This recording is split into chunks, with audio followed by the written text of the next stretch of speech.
La digue de Malo, noire de monde hier matin pour cette marche à la mémoire de Tim Potisek, l'enfant du pays. En tête de cortège, bien sûr, la famille, les proches, suivent des milliers de personnes, des motards, mais aussi des anonymes. C'est superbe, c'est superbe. Je regrette qu'une chose, c'est que j'aurais jamais voulu faire une chose pareille. Timothée Potisek est né dans le milieu de la moto. C'est à 14 ans qu'il dispute son premier enduro où il arrive 41e. C'est cette course mythique qui fait de lui le champion qu'on connaît.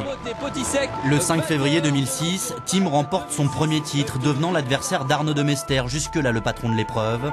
Un an plus tard, il gagne sur ses terres à Lonneplage, détrônant le maître de la course sur sable. Je suis très content d'avoir gagné ici dans ma ville, devant mon fan club. C'est vraiment terrible. Et puis bon, j'arrête l'hégémonie d'Arnaud et il fallait que quelqu'un le fasse. Quoi. De Mester lui arrache une dernière fois la coupe de l'enduro lors de ce duel historique en 2008.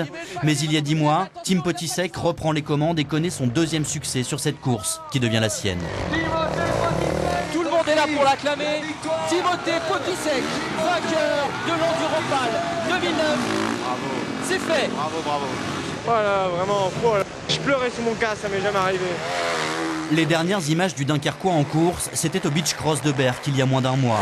Timothée disputait là son ultime épreuve avec Honda et nous annonçait qu'il prenait la succession de son rival chez Yamaha.